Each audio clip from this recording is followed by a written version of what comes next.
Hello there, Crackbook. I just wanted to check my volume because I don't know how my volume is sitting at the moment.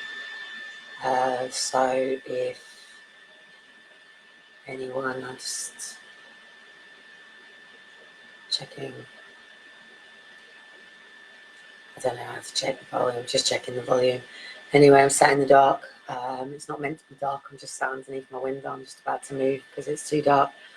But many people here in the UK and around the world are sitting and struggling in the darkness with undiagnosed complex trauma. We currently live in a system that understands the branches of the trees but doesn't necessarily understand the root, because we have yet in this UK to actually have the people held accountable for what's been causing the trauma in the first place.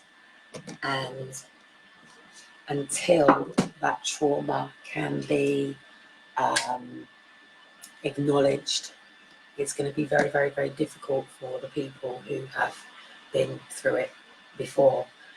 People understand what post-traumatic stress is, and most people can understand what that is through, say, the soldiers. So soldiers who went over to an extreme situation with guns going off, bombs going off, people being killed, is a very traumatic situation for anybody.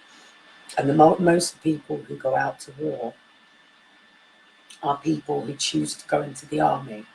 And the majority of people don't choose to go into the army to fight a war and kill people. The majority of people go into the army to get a good job, housing, and a chance and an opportunity in life, because they either fell out of school, they've been through previous traumas, previous experiences. And what's happening and why it's going so wrong in this care system, it's not necessarily about people going, I'm going to take a kid today. It's about the fact that people are not understanding complex trauma. And what is complex trauma? Trauma on trauma on trauma on trauma on trauma on trauma on trauma. So it's dealing with somebody like myself who would certainly be diagnosed with complex trauma. And after today and events that have happened today, I am willing to now go and get help for this, because I had the biggest breakdown that I probably could have had. And I found out today that Aaron and Faith stuff, which obviously after Aaron and Faith were taken, I lost my home, my car, my business, I lost everything. I lost the content of my home, and I had nothing but the boys' little brown, Aaron and Faith's little brown leather toy box that I'd put in some significant things. So I'd put in their Bibles, I'd put in their little keepsake journal with their wrist bracelets, their first hair. I've got Aaron's hair in my bag, and I keep Aaron's little toy in my bag. But in this box was all of their christening gifts and all their christening cards and their birth cards and their first outfit with parents. And they came home in, and my favourite little things. And I had a brown leather chair that Aaron sat in at my daughter's doll's house. And I had nowhere to put this. And Liam had a home with his partner and his son. They had it there. And last year, when Liam's ex-partner walked in one day and asked Liam to leave, I moved her new boyfriend in there, and then I went down 3 times to go and get my stuff. And Graham, who is my second ex-husband, agreed to take all Liam's stuff in.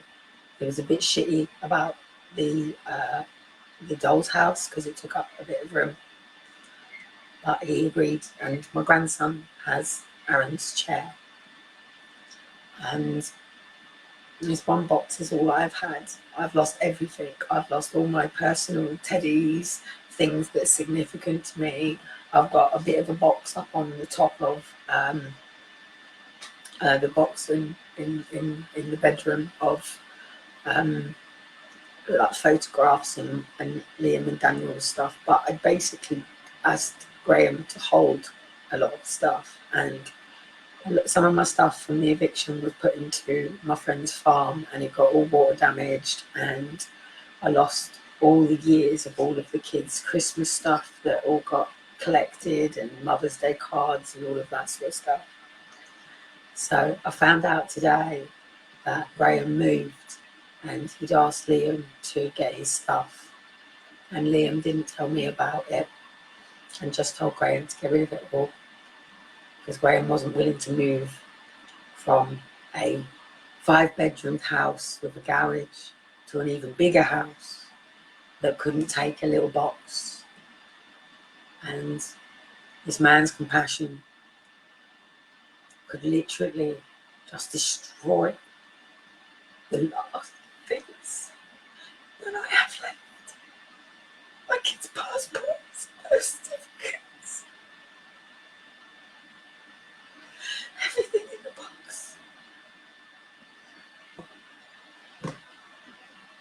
So now when Aaron and Faith do come home, I don't even have the things that I had collected to show them, but I still kept hold of. And when I found this out today, it broke my heart and finally pushed me over the edge.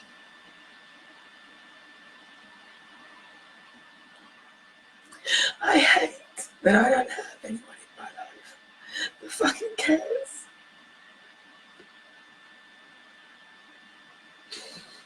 And that me getting my kids back doesn't mean anything to anybody else. Not the one that they're willing to come and sit and go through this paperwork with me. That paperwork causes me trauma. I should prove to you how I only have to go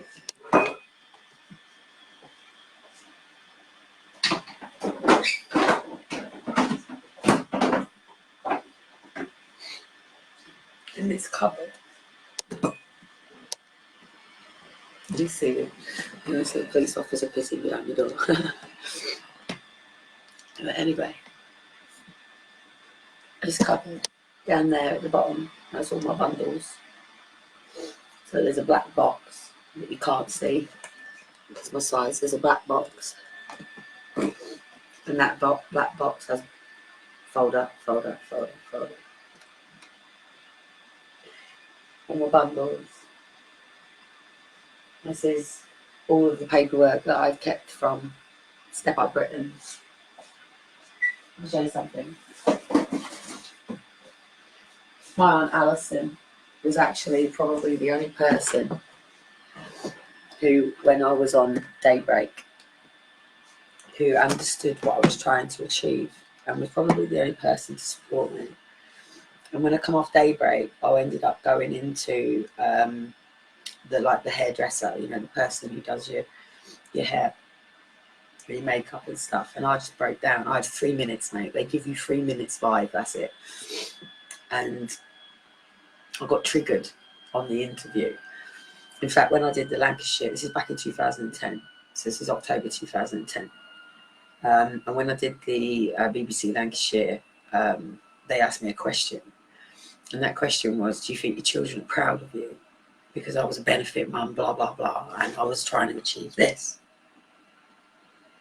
So just to go back a bit, just to explain, and this is why people with trauma struggle to live in the present moment. And one of the reasons this is so important, and what I'm actually aiming to now do, is to really bring a massive big budget into the UK here for trauma therapy, for complex trauma therapy. Now, I understand this more than anything. I come from a military family. Most of my aunties have married into the military. We don't have any serving soldiers per se that have been men, apart from my cousin who ended up working, and he has complex trauma to the point that even gender change complex trauma. So I understand the effects of trauma very well. My first husband had post-traumatic stress disorder from going over to Afghanistan. And one of the things that's quite interesting about his story, and I don't have permission, I haven't spoken to him about talking about this publicly, but I can use a scenario for all soldiers. And what happens with trauma when you're in that situation is, what you do is you separate yourself, you compartmentalize yourself. So one of my friends is probably actually coming on here to watch. He watches all of my lives. He's actually in Afghanistan right now, and he hears the bombs and the doodahs going off all the time, even if it's not going off. And as people who are living in Afghanistan right now, there has been a mass amount of trauma caused to their country, to their nation. This is exactly the same as Palestine. This is exactly the same as many of these countries where we, the British people, have gone over and raped and pillaged and murdered their families. Queen Victoria, when she took the reign and took the throne, off with their fucking heads, mate. We have had complex trauma going on in this world for many thousands of years. We're only just starting to come to a point of some form of civilization where if I grabbed this knife and I threatened you with this knife, yeah, it would be seen as an offence. It would be seen as a weapons offence. Here in the UK, 400 years ago, actually going back even 75 years ago, this would be a normal weapon here. The gun would be here. The long gun would be here. Detonator, detonator, detonator, detonator, detonator, hand grenades. Okay. So if you imagine that we live in a world where only 400 years ago, Dean's just walked in and probably wonders why I've got a knife in my hand. But say 400 years ago, when we lived in... Why have you got a knife in your hand? Because I'm explaining complex trauma. Right, okay. Well, that's quite worrying that you're explaining. Now, actually, this would cause complex trauma to Dean, exactly. Having a knife around him. I can't discuss Dean's story, but this would trigger Dean. In fact, Dean would now want to be ready to put me out of the window, because if someone comes, I can't really tell all Dean's stories, you know, but he's in the room so we can tell him to shut up if he needs to be, and it's a good explanation. But, exactly. Oh. Happy birthday to you. Happy birthday to you. I can't sing. Happy birthday, dear Dean. Happy birthday to you. So anyway, Dean was born on the 7th of the 7th, 77, with a world on his shoulders. And it's his birthday today. And he doesn't do birthdays. And birthdays cause trauma. Birthdays cause trauma to me. And I'm sure birthdays cause trauma to many. Well, there you go. He's just had the best phone call ever from his mum. So that's it. That's all that matters. And hopefully a call or a text from his dad this afternoon. And I think that's... No. Ray, ring your son. It's his birthday today. Ring him. I know his brother Ray is probably here liking and watching. And I know his sisters are probably watching. Tell him to ring Dad, to ring their son, to tell him happy birthday. And then you will make Dean's day for the whole day. But this would cause trauma to Dean. Dean even sleeps with one of these under his bed. Some people in this country, this world, this universe, have been through situations from the moment they were born. Some people were born with trauma that, even though they don't remember that trauma, that their emotional scars do. Me, I was born with a cord wrapped around my neck, ripped out from the stomach, not natural birth, upside down with a dislocated shoulder blah, blah, blah. And I was a very, very floppy baby. In fact, my Aunt Alison is probably still here, and she can actually vouch for me that when I was a baby, I was a very floppy baby, and nobody picked up on the floppiness of this child. Now, that alone causes trauma on trauma. So every time somebody picked me up and handled me and didn't make reasonable adjustments for an EDS baby, autistic baby, over a normal child, baby. So if, say, a baby of normal, if, say, you started clear, you would cause trauma. If you did it again, you'd cause further trauma. Ultimately, if you did it again, you'd cause death. The body can only take so much, which is why we have stress. I have aunties with constant headaches, backache. They don't understand what they're dealing with is stress. The majority of diseases comes from dis-ease in the mind, dis-ease. That's why it's a place where you are at dis-ease. Your body is out of alkaline, it's high in acid. Your foods that you're putting in your body are not neutralizing your body. Your blood's not being neutralized. Your carbon dioxide is not being neutralized. And ultimately, I cried my eyes out to that. This here on my face, by the way, it's probably shown on the other camera. Freaking on Shiloh laying in the bed today. Oh, full stain bottle right across my face. This here in my arm is Elijah kneeing into my arm as they're climbing over me. You know, it causes trauma, okay? I've probably got another bruise. I'm covered in them. Do you want to see my legs? See my legs. This is EDS, not DV, by the way. In fact, I'm going to do a poster. This is EDS, not DV. I probably have to take the trousers down, but you can probably see, like, literally all up here.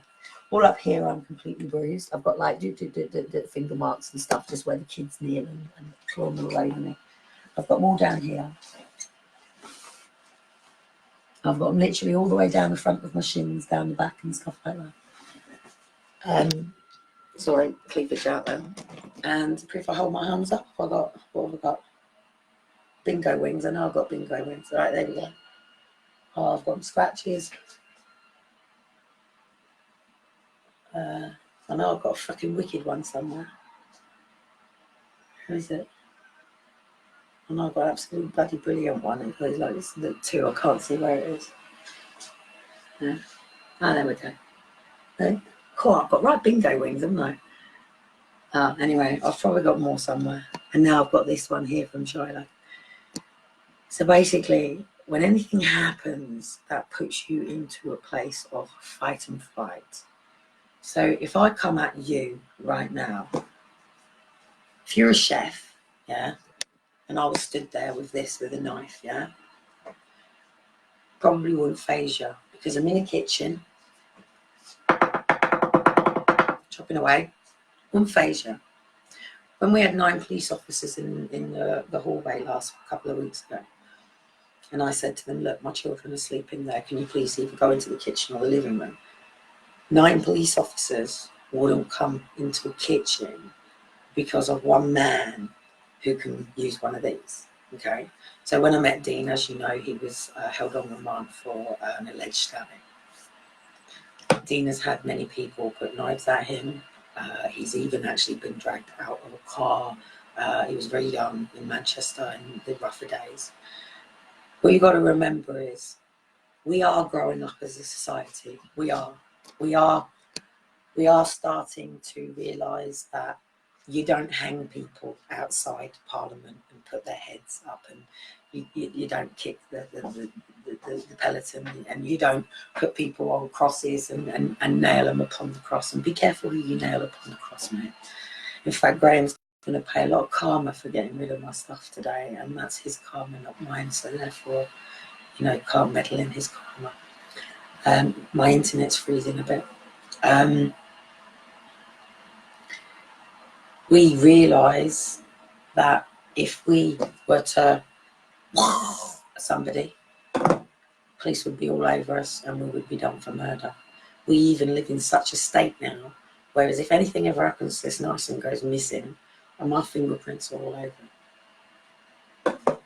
So we live in such a sophisticated society now that there is a zero tolerance to knife crime.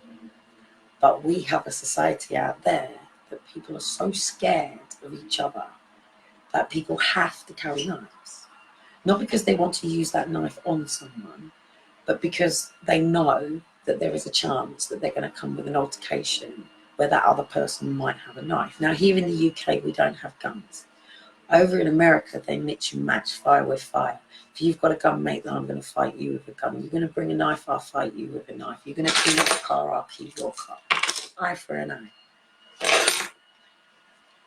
The Bible teaches us to understand this stuff, and with trauma, you treat it with love.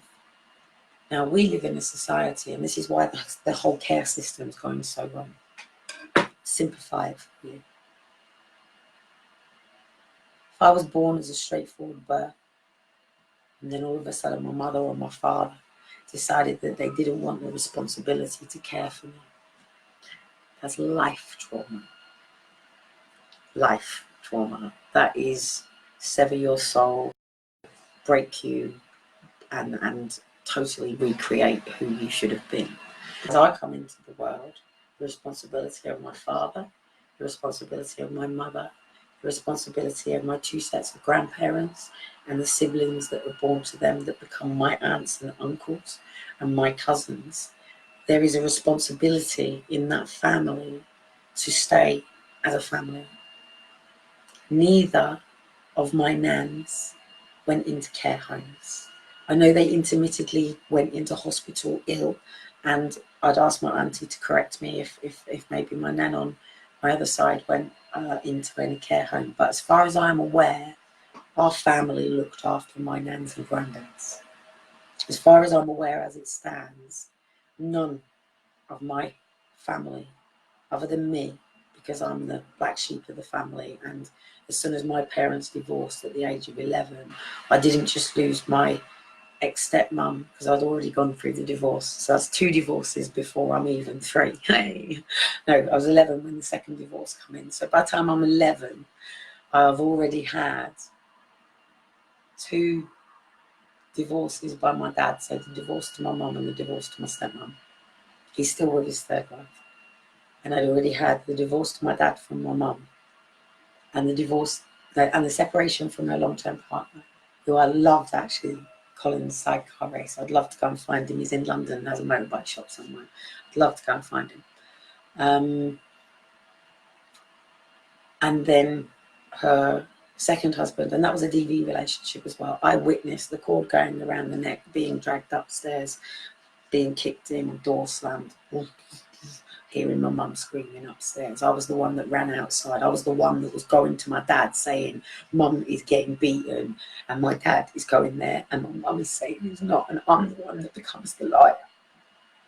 And I've been the liar ever since because of this. And I wasn't right. He was beating the shit out of my mum, and I was trying to stop it, and nobody would help me stop it. She finally left him when he turned on me. Trauma on trauma on trauma on trauma.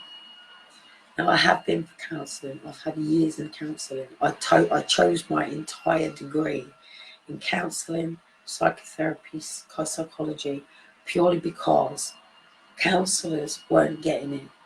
Psychiatrists weren't getting it. Psychologists weren't getting it. I was going in there and actually teaching them to suck eggs because they weren't getting it. I have been in the mental health units. I have been in a situation where I was about to have the rods put on my head, and my friend in the unit kicked the shit out of the machine to make sure that I wasn't the person on the next leg. It was where they literally fry your brain if you have depression. I've been diagnosed with clinical depression since I was 11 years old. I've been medicated since I was 11 years old. I've been fighting their medication since I was 15 years old. Spitting it out. So then you get more diagnoses. So in this country, and it comes from America, so the DSM-5. So as much as we are UK, we're actually owned by America, whether you believe it or not. Just look at the psychology on the DSM-5 and the education system and where it all comes from. Yes, bigger picture people, wake up.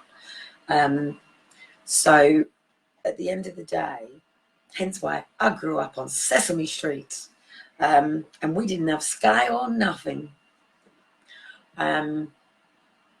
the Channel 4, wasn't it? Channel 4 was the one that brought the Americanized sets of youth in. Hey, so I can't think where I was going with this. Trauma, hey. Yeah, but if you look at the DSM-5 and how this basically works. So the questionnaire and how this works. So SPS data is basically a computer system that catalogs independent and dependent variables. So independent variables are things that rely on something else, and dependent variable, or is it the other way around now? Dependent variable is what relies on something else. Independent variable is what stands alone. So me as a female is an independent variable. My age is an independent variable. My eye color is an independent variable. Oh, there's that bruise I was looking for. Doesn't, oh, it's come out on that one. There you go, that's the one I was looking for. So basically, trauma causes bruises, scars, bleeds, emotions. That will heal. Well, actually, for an EDS person, it won't. If I press it, it will always cause me some form of aggro now. I've done the complete ulnar.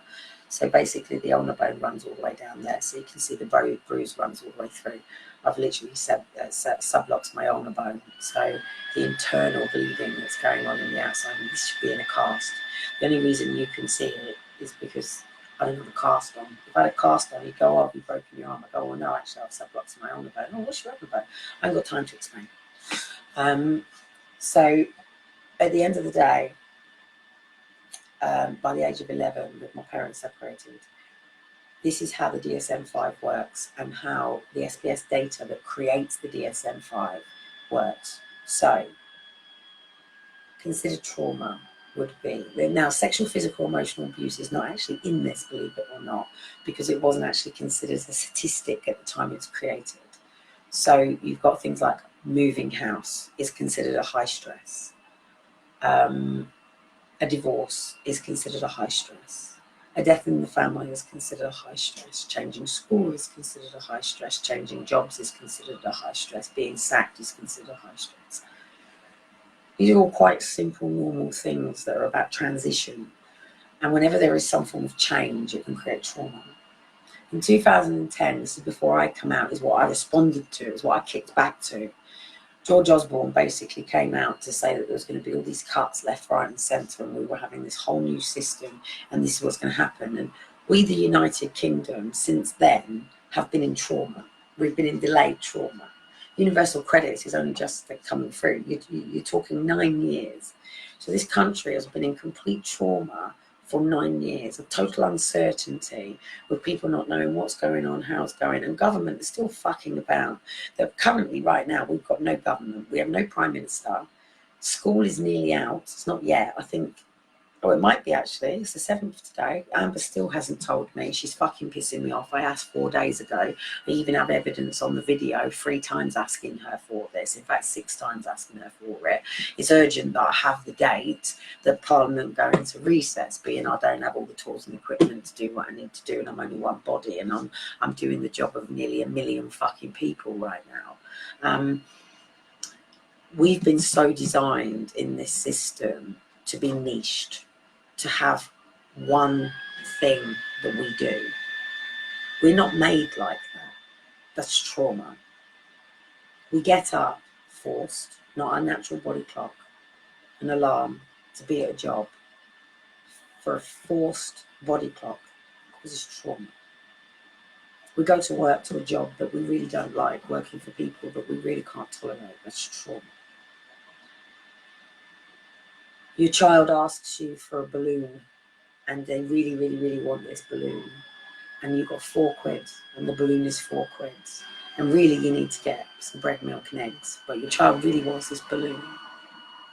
So you give the £4 for this balloon, this floating balloon, and all of a sudden and the child is elated, he's so happy, he's got his balloon.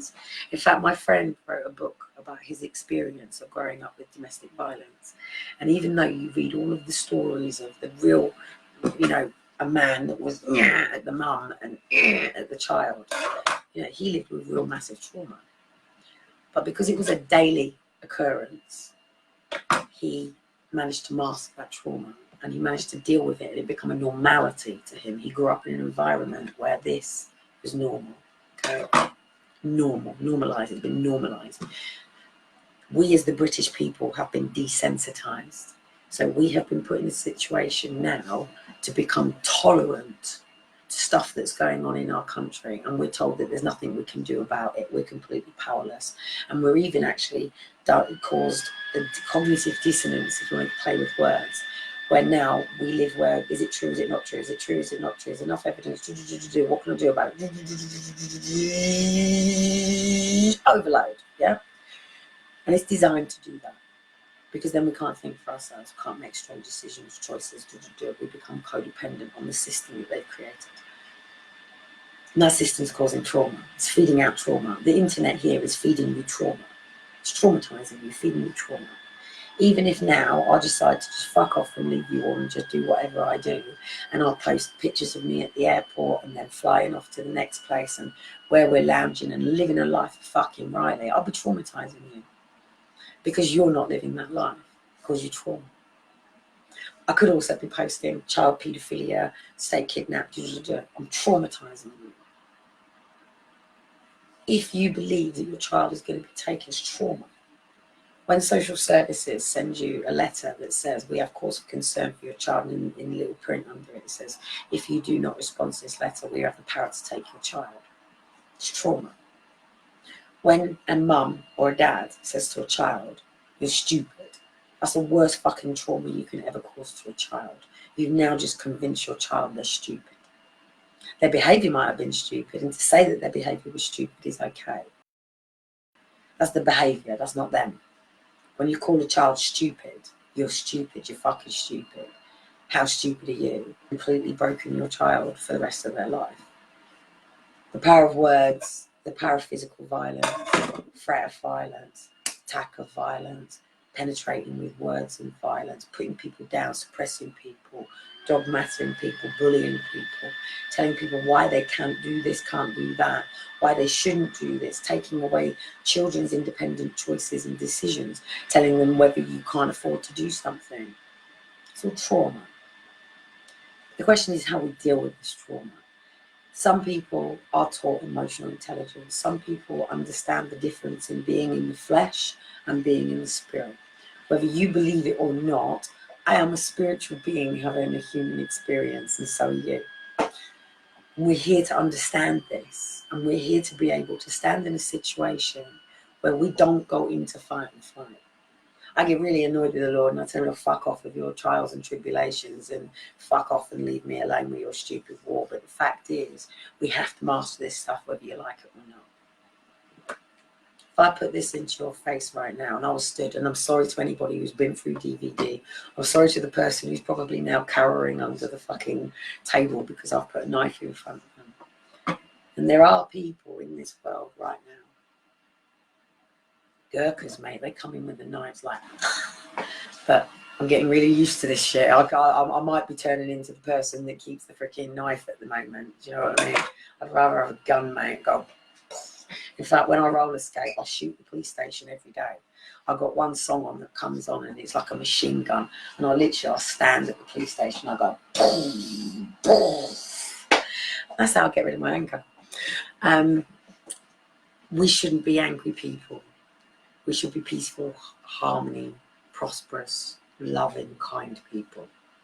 And if we were all like that, the world would be a beautiful place. Unfortunately, it's not. And the reason it's not is because Henry VIII had very many wives and he liked to chop and change her again now, and he couldn't keep cutting her fucking head off. So he created the C of E Church and completely broke our country into fucking smithereens, alienated, you know. I guarantee you, if I ask pretty much any woman there in here that isn't married and isn't happily married and is a single woman, if I actually said to them about having a relationship, my word, you want to see them uproar. Oh, Jezebel's spirit's just gone, wah! You know, you've been convinced that, you know, you're an independent single woman who can do it all by herself. Nobody fucking can't. It's as simple as that. Now, one thing in my family, other than my mum and my dad, all my mum and dad's siblings have actually still married. Yes, they're up in maybe a younger divorce, but you know, the majority of them have been married 30, 40 years. My Aunt Terry and my Uncle John. It's my Uncle John who married my Aunt Terry. That's actually a female. Uncle John and Aunt Terry. Terry is female, so no, it's not a gay couple. They've had it all their lives. So they've been married like, what, 50 years, I think, something like that. Must be. I'm 40 something, so well, 60 years. In fact, they must be coming up to their 60th anniversary. Not that I will get an invite, not that I will be part of the family, as fucking always. I don't get fucking invited to anything. It causes me trauma. Every time I see on Facebook that my family are doing stuff that I'm alienated from, causes me trauma. And it does. Christmases, holidays, birthdays, all that stuff, it causes me trauma. Dean today, he's had a call off his mum. It's made his fucking birthday. It should be standard. It should be given. I had to get the woman by nearly the fucking neck over the phone when we first got together and say, you let your fucking son down, I'm telling you, you're ringing for your birthday. Because I'm not suffering, because he is waiting and wondering. He sat in a church all morning. He got up this morning, he went and he's been sat in a church all morning. You know, literally, because he has to hold himself because other people cause us trauma. And when you play with someone's trauma, you can. I've got a boy in there, he's 23, and he's suicidal and depressed. And my trauma inflicts his trauma inflicts mine. But he's gone and he's doing his hairdressing, he's taking every day step by step by step. But this knife trauma is an issue in this family. And my boy's had a really hard time growing up in Leyland, really hard time. And it's the kids. They wear the black tracksuits, and they're the skaters, and they're the surfers, and they're this, and they're that, and this separation. Liam's had knives at him. In fact, Liam's had a gun at his head. In fact, my Aunt Alison can even confirm, because people call me liar, so I like to validate and justify myself. So my family will pull me up if I lie. That's why the trolls on the fake accounts come in, because there's certain information some of my family don't want me to spill and talk about. You know, finding out that your grandfather on your mum's side, you know, raped and molested your auntie, and you're sitting on your granddad's lap, and you love your granddad and you adore your granddad, and then your auntie from my mum's side, not my dad's side, Alice is from my dad's side. You know, if you're a little girl who's growing up through the windows of your eyes of your granddad being, you know, this man that is your granddad, and you're learning that your mum is deliberately taking you there to prove that he's not this person, deliberately to tell the world that he didn't do what he did. To use a child in such a way, that's taking a child and putting him in the lion's den, hoping that the lion isn't going to fucking snap their head off. You know, so just to run through, because I just don't do these lives for too long. Elijah and Shiloh are sleep Dean's in the bedroom. It's his birthday. And I don't want to ruin Dean's birthday with what I'm going through today. I'm masked with trauma. So even though it's just a box of stuff, that's material stuff that's gone, that's brought back every loss and every rejection and everything, and it's hit me as well.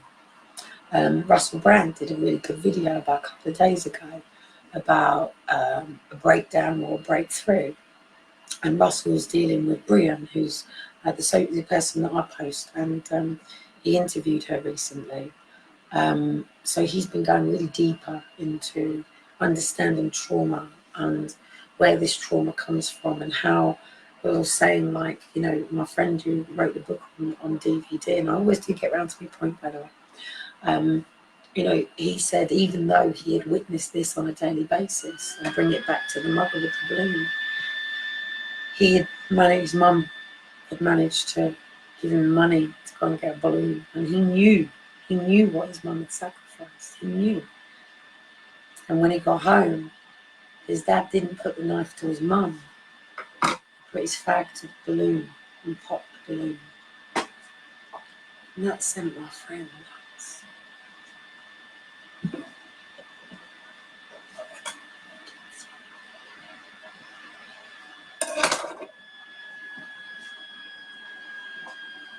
Just a boy. And we are raising youth in this world right now who are growing up with complex trauma. That is why the majority of them are all walking around. I haven't got my headphones. Hoods over them. Because they don't want to be seen by the world. When people live with trauma, any form of trauma, they live with shame, guilt, embarrassment. Also, one of the hardest things is if anybody acts out and does stuff, and I've had this my whole life, attention seeking. You're mad, you're crazy, look at her, she's crazy. I mean, I've had it in relationships my whole life. You know, if something pisses you off, like literally, notice the dishes have been done today. But that trauma, if I get up in the morning and I've got to deal with that mountain, after getting over the mountain in my mind and the mountain in my body, and then dealing with that, and I've already gone in there and done it, causes me trauma. Now, one of the challenges with if the world carries on in the way that it's going, all these people with trauma are projecting trauma on trauma to trauma over to you. And what's happening is people with trauma are being more and more alienated. My mum won't even talk to my kids or me because of the trauma, potential trauma of my kids being taken from me. And she's not willing to go through that. My son doesn't even speak to his son as much as he should because of the trauma that it causes, listening to his son talking to another man, referring to him as dad, while on the phone to him with a missus that doesn't create space for him to talk to his son. It traumatizes him. If our government doesn't get hold of this very, very, very, very quickly, the reason that things like suicide bombers and stuff happen is because people want to let people know and understand how much pain they've caused them.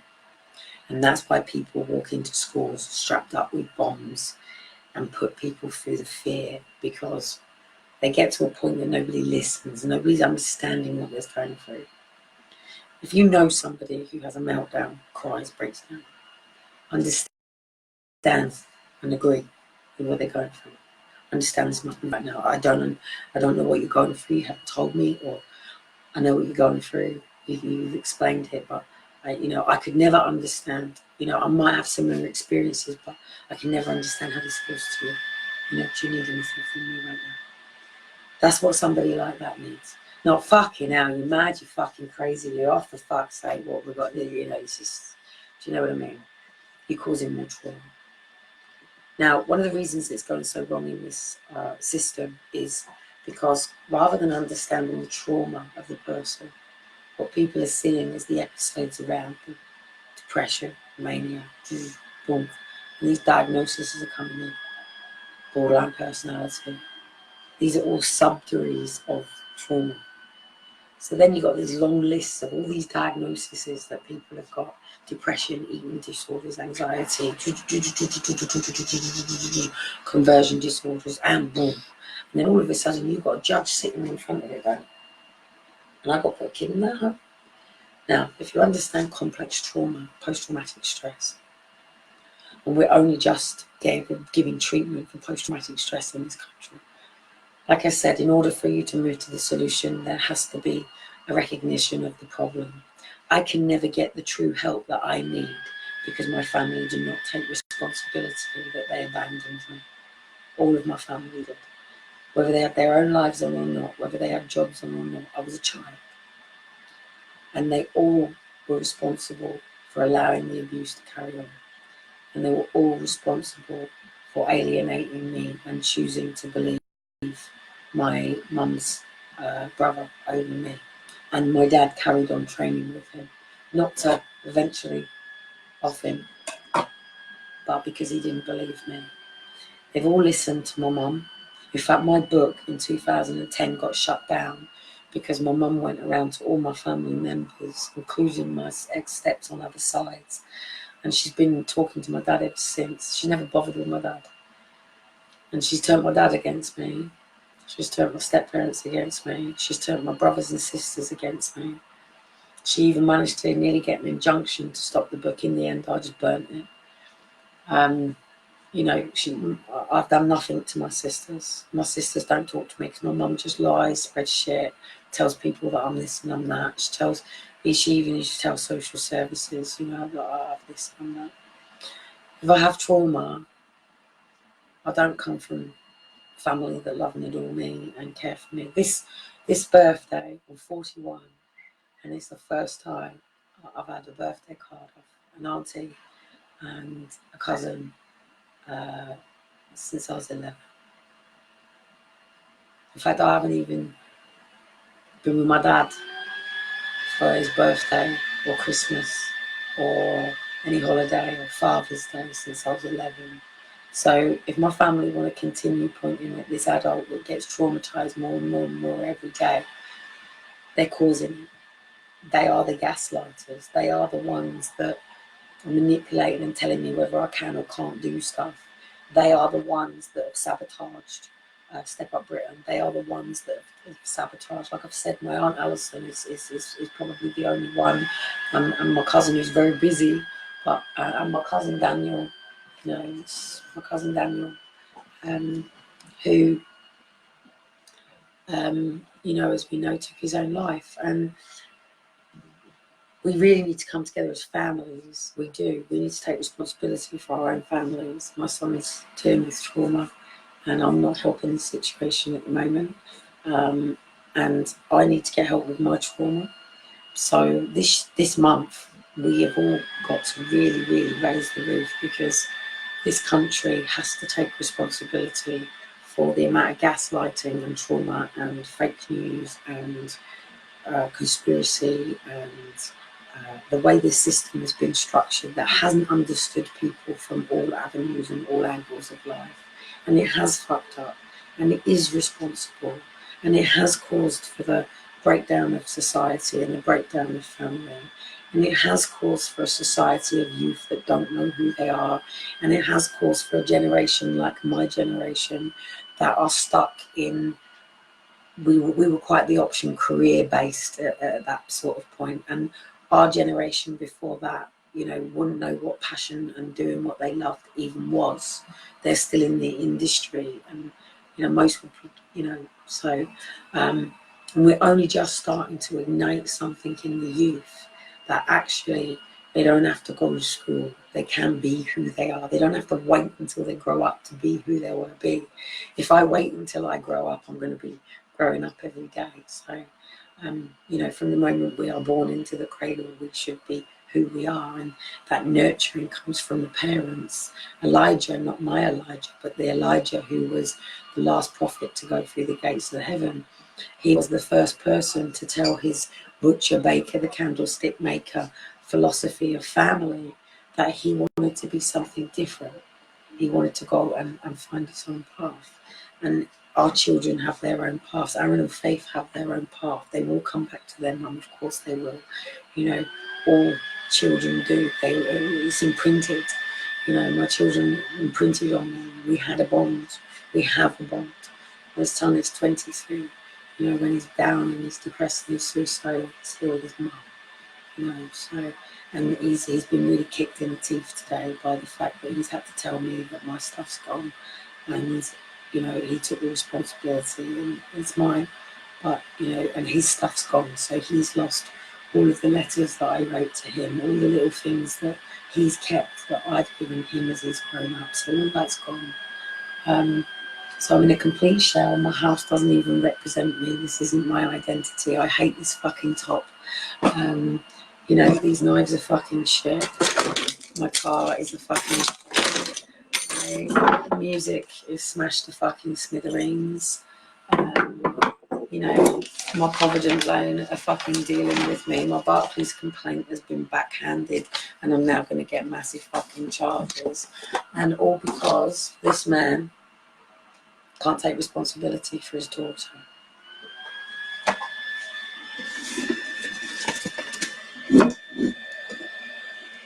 I have another picture here somewhere. Ah, this is quite handy. I keep a little thing in this box actually, and every now and then. Oh, don't tell me I've just found the keys. Don't tell me I've just finally found that. I don't think so. Another photograph there, and that's my daughter, his only granddaughter.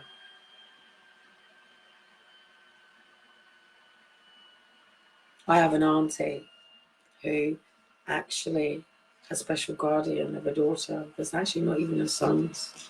And my own dad can't even take responsibility of his beautiful, beautiful angel. 13th of December, when my children were taken, was my dad's birthday. And all I said to the people that saved the family was, it's my dad's birthday today. And I was on the phone to him before I went to save the family because I was heading down here. And my dad was meant to ring me back and he didn't. And he left me in limbo in a car with my kids. And I didn't know what else to do. So I went to save the family. And my dad never phoned me back. So when it was his birthday, I just said that it really hurts, it's really painful. I just want to ring my dad and say happy birthday. I don't even know his telephone number. I don't even know my dad's telephone number. In fact, I don't even know. Say, cunts, bastards, love my dad, honour your father, honour your mother. But my dad's a coward. He stands as a very brave man who does all of his martial arts and, you know, brought jiu-jitsu over to the UK and raised his daughter to be able to headbutt and stand up for him. But he's a coward. My dad's a coward. And I hope his accidents, because actually I've knocked on his door twice since I've been down here. The first time my dad had a motorbike accident, and the second time he fell off a ladder, days after, ignoring his daughter. The Lord has a very, very, very great way of upsiding the head, that when you refuse your responsibility, which is why I don't go and knock on my dad's door now, because if I go and knock on my dad's door and he rejects me again, the Lord's going to give him another upside the head. And I don't want my dad to have to keep suffering for his own ignorance that he rejects his daughter. And the fact that I'm even talking about my dad on here causes me more trauma because they're very private people. I never went into the papers to talk about my life at all. It was my family that brought my life into it. It was never ever about my life. It was about creating this.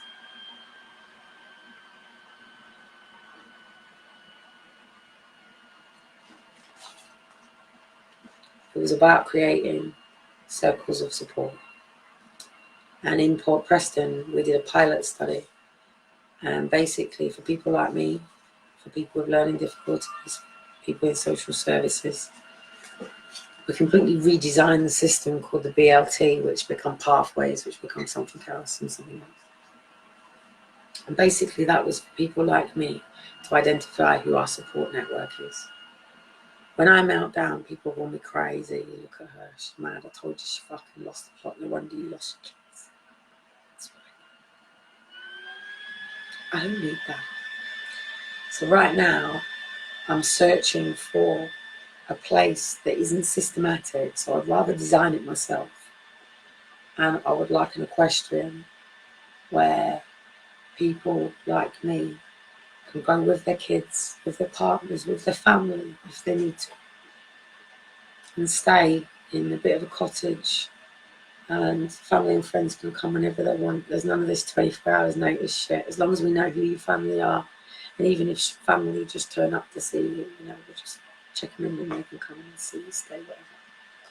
But I want to be able to create a place where people with complex trauma, I want to be able to prevent trauma from happening. Well, I want to be able to train people to deal with trauma but I want to be able to deal with this mass problem that we're dealing. And if I'm in a base where I can live, then everybody that's dealing with conflicts can come on there and deal with that. And if I have the right base to do that, then I can get the funding for people to come and stay. And probably could be with us for 6 weeks, could be with us for 6 months. I don't know who, you know, I can deal with trauma on somebody else like that. I just go, no, I can root canal you, but dealing with my trauma is a bit different because I didn't bury my children. I'm still dealing. It's like a hairdresser cutting their own hair. It doesn't necessarily work so well. Even it raining this morning while I've been faffing for 5 days trying to sort my car boot, and at 5:30 this morning when we've had nothing but sunset, it fucking pissed it down and carried on right till fucking 1 o'clock when the car boot finished. And didn't come back soaking that through. So his birthday's causing us trauma. I just want to fundraise and get him all his equipment. So, but anyway, I want to be able to take this back and take it to a whole new level. And if I just bring this back into it. So basically what I had designed was a manual like this. Step up room. Start up, step by step. This, step by step. About 8 of these. So when I say to Amber about foundations and fundamentals, this is a product.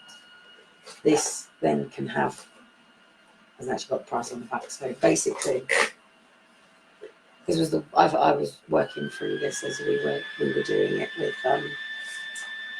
and this. So basically, you get. In fact, you can join us with Lifebook. I can get the Lifebook stuff over to you. It's really good. It's really good. Lifebook's brilliant. Lifebook's not much different to this. So this was the one that I was working through.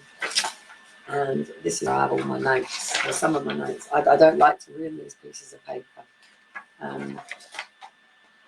Because obviously it's only copy. So here was sheet 1. By the end of year 5, so I started 2010. So hence the 5 years. Hence why everybody started talking about 5 years, because it was a 5-year plan. By the end of year 5, I would like my business to be blueprinted throughout Europe and international. Is what I wrote. So basically for the step up model, so the circles of support model, to be basically blueprinted throughout Europe and international, so basically worldwide, to have been sold on to government. They actually did offer it me at the beginning, and I said at the beginning, I said no. Which is probably what caused a lot of this, because they wanted it. To have partnered with all the organisations of the same model, so Coastal Club Sickness, and for me to only oversee on a yearly basis and to be on an advisory basis and to be the consultant for politics. So that was my aim, to become a consultant for government. So then by the end of year 4, by the end of year 3, the end of year 2, the end of year 1, then you do how do you start your business. So the one that I designed was about your personal development. So the concept of Challenge Britain is original. So I didn't have any competition or closing. I was designing a one-off unique thing that had never been done before.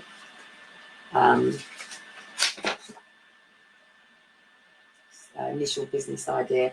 So basically in there, it was a life training manual. So I had one-on-one workshops, seminars, as I tell you. So one-on-one coaching, workshops, seminars, mentoring, media programs, radio teachings, work-based books. This was what your work coaches are meant to be doing with you. This is what universal credits and work. This is how work. They haven't been through the training because the person who owns the manual is here. Fuckers. Cunts, isn't they? And my auntie can vouch that I was that person. She'll back me up on all of this because she's been here all the way through. From the day I was born. She'll tell you I'm fucking mad as a fish and crazy as a fucking box of frogs. Books, DVDs and CDs. No corners will be cut. All corners will be cut. Consistency, quality. My testimony is an attachment, and brand challenge Britain, which is Step Up Britain. blah, blah, blah, blah, blah, blah, blah, blah, blah.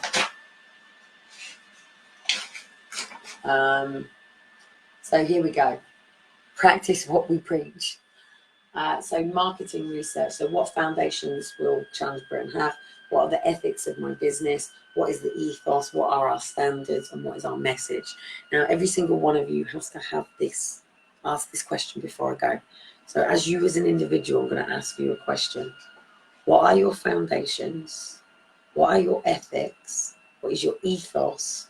What are your standards? And what's your message? So I'll say that again. What are your foundations? What are your ethics? What is your ethos? What are your standards? And what is your message? And then once you've got that, I'll take you to the next stage. You'll be very wealthy as well. So you'll be healed, happy, healthy, and thriving. How will I keep the company motivated?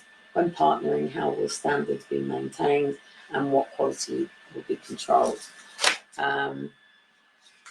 Primary research. So this was literally, and then all of a sudden the problem occurred was, oh, hang on, here. So here we go. So this is my notes before it went out in the media, by the way. BBC, individual workbooks, workshops, seminars, coaching academy, right training manual, Tony Robbins, Jack Canfield, Bob Proctor, Laura Lima, Joyce Mears, which I've sacked off, Richard Branson. They were the people who were core involved in my mentoring. These were the people who, and then obviously I posted out Penny Powell. So Penny Powell took over from all of these as my one mentor. Targets, individual, small groups, blah, blah, blah, blah, blah. So what I'm thinking of doing this is doing this for complex trauma as well. So basically I need to go away and just write. I got about 40 of these to write and put together and get printed up and get done, and I've got to do it under green paper or white paper. Once that's submitted, the whole government will bow down to that green paper and that white paper, because I know it works. I know what I'm writing is real. I know what is true.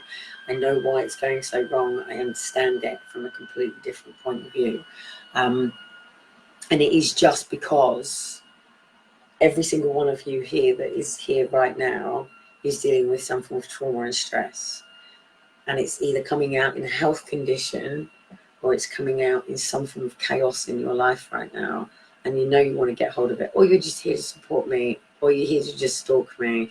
Or you're here just to see if I have a meltdown today or point fucking fingers at me. I don't know. That causes me trauma, not knowing who I can trust to. So, and here's the funny bit. The outside world is called PESTLES. So politics, economics, social trends, technology, environment, law. So I came into those 5 subjects. So I came into politics, economics, social, technology, environment, and law. Okay, and I came in to investigate it all. Okay, not paid by anybody but the Lord. So this is a SWOT analysis. I don't want you all to go through this, but I just want to bring it to a point. Personal experience. I am the Challenge Britain team. Limitations, disability, of course. Opportunities, partnering, and lack of skills. So right now, it's lack of equipment and tools. This is Dean's problem as well. Dean, literally right now, we could be down at the park with Dean's DJ equipment, PC, mic, him DJing, me talking, him rapping, me doing it, and travel around doing it. But we don't have the equipment. We need speakers. He can't even practice on his DJ thing. We're not needs practice, but he can't actually do it because the timing is not right, because we've only got sound surround speaker and we need a proper speaker to go into his stuff. And he needs a recording studio. I need a recording studio because things like this need to be recorded onto DVDs for things, people in the car and things like that. So I'm thinking of basically putting, and then all of a sudden you come, hang on, I'll give you something. I wrote it. Do you want to see what I wrote? This is what I wrote just before it all went out into the media. Hang on. It says, be done. When you believe something can be done, really believe it in your mind, you will find the ways to do it. Believing a solution paves the way to a solution. So basically it said, who would be your customers? So it would be drug users, X all the way to counsellors, benefits, Department of Working Pensions. He took it on straight away. And here was something else I just wrote, because here's the funny thing, and this is where it all happened. On sheet 22, press release. We had to write a press release, didn't we? So I wrote, if anyone can, oh, hang on. If anyone can, if I can do it, so can you. If I can do it, I've done it all, and I'll show you how to. And literally, we were writing a press release, and I went and Googled Chris's name. He was the editor of Daily Guardian. And I found out that he was speaking at the Business Network meeting at the hotel that very same night. So I decided to go along and say hello to him and hand him my press release. And he went, oh. So anyway, I filmed him and held his camera for him while he was speaking at this event. And literally, my paper was all over the world within the next day, well, about 2 days ago. So we didn't quite get to the rest of it.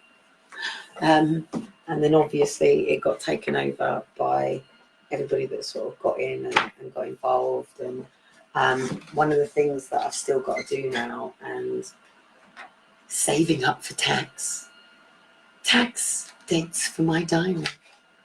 I ain't paying their tax costs, mate. 10% tithing you get, and that's part of Challenge Brooklyn. So you've got your sales targets. Birthday boy has entered the room, and I'm just literally coming to my hour. Cool. I was going to do something. Well, I've got to go off and do this because I've got 5 people that need this form off me right now for my personal budget. So bringing it back to budgets, I'm going to shoot off before Eccles trauma, and get all this done. I've got to get it done by Thursday, or I miss the slot and I have to go into the September funding. So then I'm going to have to wait another another 3 months for funding again, because funding is only released on certain points and certain years and certain stuff. So where do you think people get the money in the first place? All comes out of the little machine. So anyway, I'll catch up with you later. Tomorrow, Alison, thanks for being here yet again. To everybody who's here, I haven't had a chance to go through yet. As I said, I'm just coming out of a breakdown to a breakthrough. And it's with you guys that I have these breakthroughs. So thanks to everybody that's always here for me. Thanks to everybody that supports me. Thanks to those that have been here since 2010.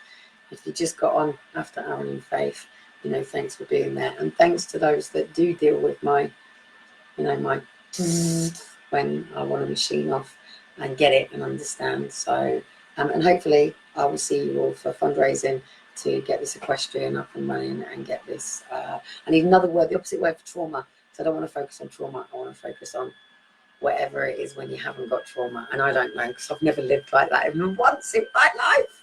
I love to know what it feels like. So I'm going to come and interview people who've never had trauma in their lives. Do you reckon I can find one person in the world who's never experienced trauma? I very much doubt it. So anyway, guys, I shall catch up with you potentially about between 2 and 3, who knows? It just depends how my head is.